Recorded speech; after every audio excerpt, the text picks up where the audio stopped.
All right, thanks, Kent. Appreciate everyone being here today. Kind of the unofficial kickoff to the season. Take a few moments to recap Sunday's exhibition game at Central Florida, and then feel free to fire away with questions. Was really pleased. Number one, I think the rule change is terrific for college basketball. I wish we could play 3 or 4 of those Division I exhibition games like that. I thought getting to go on the road for our players was really important. Get into the routine of how we prepare on the road, team meetings, all those small details that I think are really important. But as for the game, I thought from an individual standpoint, phenomenal performances from DJ Thomas, running the point, 16 points, 9 assists. You look at Mike and Woko, I think you saw a skill level, not only the lobs that he caught from DJ, but several really nice jump hooks there in the post. And then Markel Sutton shooting the ball well from 3. 10 defensive rebounds in 29 minutes is hard to do. I thought he was fantastic. And, overall offensively, I thought shot the ball well from 3. We made 10 of them at 44%. And as you would expect in an exhibition game like that, a lot of things we want to clean up, improve as we have another week here before the season opener. 15 turnovers, 10 in the first half. Was hard to watch, and we have to improve that. But I thought our first half, the transition defense and our three-point defense was not good at all, but it was much improved in the second half, which gave us an opportunity to win the game. So, I hope our players took a lot of confidence from it. UCF has a really talented team, so it was good to get that win on the road, even though it was just an exhibition game. And now we get to get back to work this week, preparing for the opener next Wednesday night. So, great experience and really fired up for the start of the season. I'd love to fire away, Glenn, you with the first question. Yeah, I guess I had to go back and dig in the archives, but I don't know how many lineups you've had that have been bigger than the one you guys tried out in that scrimmage there. Just what did you like about, Markel at that, 3 wing spot, and then just the overall size that you guys can now maybe throw your weight a little bit around a little bit more? Well, it was intentional in how we constructed our roster back in the spring, Glenn. Markel, with his versatility, he's almost 6'9" and 230 pounds. In this league, you have so many big wings at that 3 position, and he's worked so hard. He shot the ball well from 3 in the conference portion of his season last year. He's a relentless worker, lives in the practice facility. He goes 3 for 5 from 3, so he helps us stretch the floor there. But then, we talked about the rebounding. As you know, this is the best rebounding league in America, so it was really important for us to identify that, especially in the transfer portal. But I liked it. I think the other thing I would touch on, Jaylen Reed, that was the first time he's played in a game in 11 months, and he's worked so hard to get back. He's expecting to perform on his first day back as he did in his 21-point, 13-rebound game against UCF a year ago, and just has to understand it's going to be a process. But, Rob Miller was out with a foot injury. He'll be back in practice today, another 6'10" body. I just think, it's when you study the SEC, you have to have size and physicality up front, and I really like what we've been able to do there. When it comes to rotation, I think you played 9 guys against UCF. Is that the number you want to reach, as well as I think Ron Zipper didn't play? Can you explain his Yeah, sure. Well, from an availability standpoint, Rob was out with the ankle. Ron Zipper had missed about 7 days of practice with an illness, so he's working back from that. Don't have a set number. I think the players get to determine who plays by their consistent performance in practice. I do like the depth of our team. But I think it's important to establish a fairly consistent rotation, and that's what these first 5 home games in November will go a long way for us in determining that. But I think, it was 8. When you look at P.J. Carter was the 9th man in that game, played 5 minutes. So we had a pretty consistent rotation there. Obviously, when Rob Miller gets back, he'll work his way into some time there as well in the front court. With Didon and Mike and the other bigs being able to run the pick and roll, how does that open up kind of the rest of the offense that maybe hasn't been there the last couple of years for you guys? Well, I don't know about the last couple of years, but I think what you saw there in Sunday afternoon's game, was because of DJ's ability to get in the lane off the dribble, his craftiness using the ball screens, the pressure that Mike put on the rim as a roller. It spaced the floor really well for us and opened up those open catch and shoot threes. We were 6 of 10 there in the second half. I think it really improved our shot quality. Also allowed us to get to the free throw line. We got there. I think we actually made more free throws than UCF attempted, which is always a great thing. And so I think the physicality we're able to play with around the basket, surround those guys with excellent three-point shooters, allows us to have the floor spaced in an efficient manner for us, with DJ able to orchestrate the offense. What can people expect to be different from the guards this year? Again, I would just you look at DJ Thomas's performance on Sunday, and that wasn't just a one-time deal. He was the Mountain West Freshman of the Year at UNLV, a two-time All-Mountain West player, one of the top leagues in the country.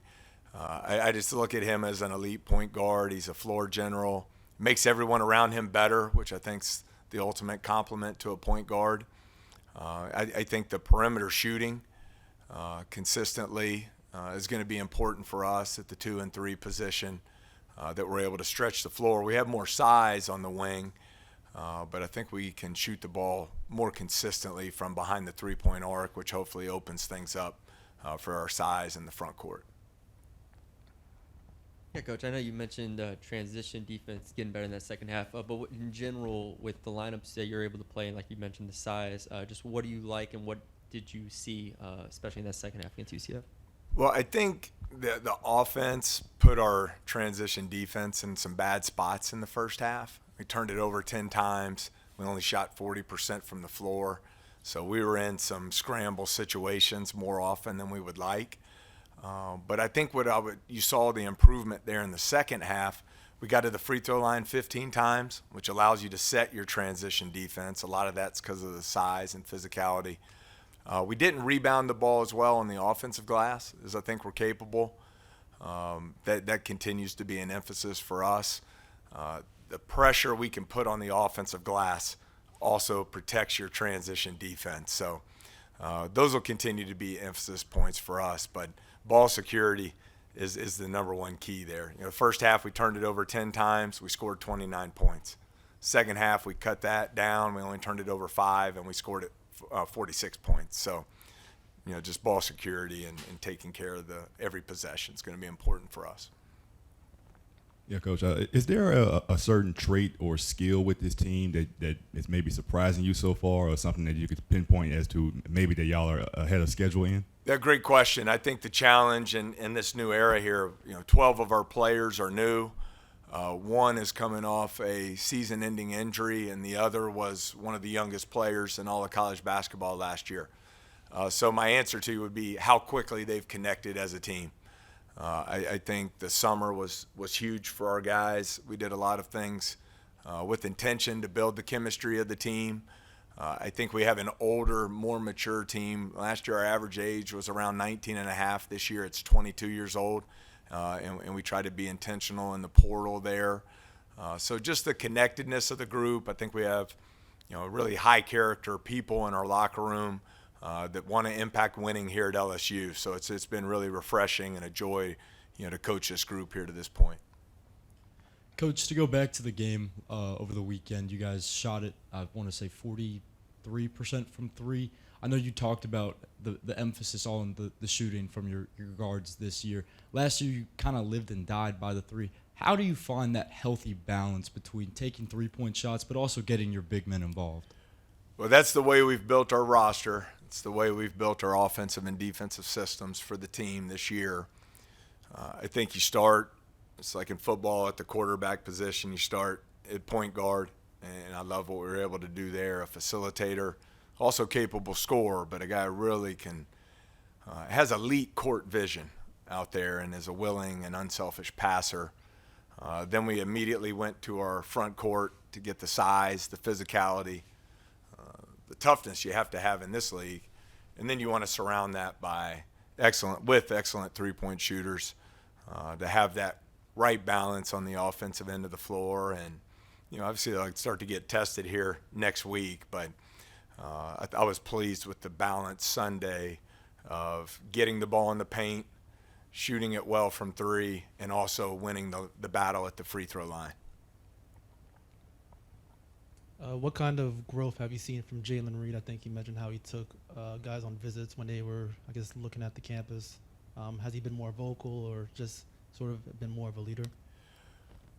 Well, first off, I've told you this before. His recovery and rehab journey has been it's inspiring to me. I mean, this guy from the day he came out of surgery has been all in on getting better. He is not only physically, but his mindset. He's really grown in that regard. I think he sets the example as a leader for our team in the locker room. The biggest challenge for him right now is just having to understand this is a process.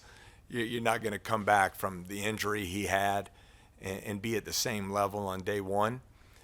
So it was great for him to get that exhibition game. He's about a month and a half ahead of schedule because of the work he's put in. And so he just needs to stay the course, stack days, keep getting better. And you'll see the improvement as the non-conference season wears on. I think we know that Didon's going to have the ball in his hands a lot when he's on the floor. And, I guess my question is kind of the secondary playmakers that you want to see kind of emerge when, maybe he's not on the floor, when he doesn't have the ball in his hands. Is there a couple guys that come to mind, and then just how do you get the most out of them in that respect? Well, really confident in Jaylen Reed coming off the bench at the point position. True freshman, but really good decision maker and passer. I think he'll be very good for us there. When you look at the wings, Rashad King's a guy who really played as a point guard last year at Northeastern. So I think he can be another secondary playmaker.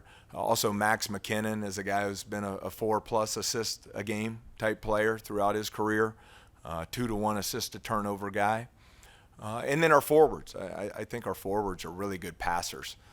So I think we have multiple options there besides just playing through the point guard position. Yeah, Coach, bringing Rashad off the bench and just his kind of versatility on the wing, how much does that give y'all in terms of what y'all can do with lineups and just different things?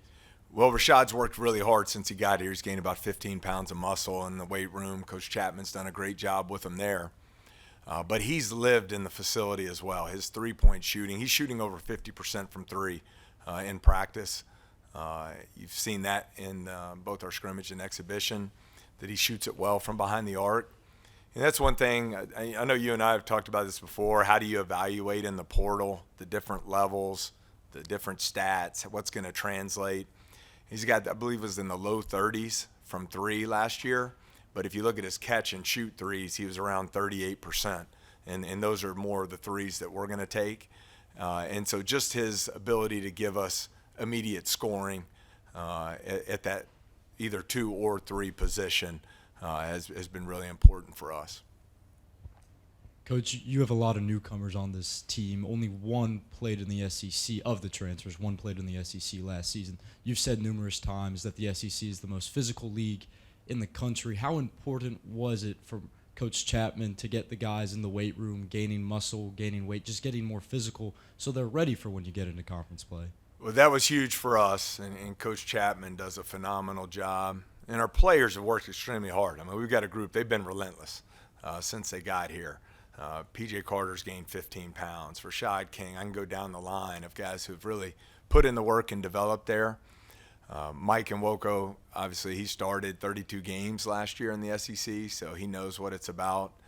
But that weight room's so important, not only in the offseason, but as we go through the grind of the SEC gauntlet, that you stay not only from a physicality but injury prevention. And Coach Chapman, he's a mad scientist in there. He's got that figured out.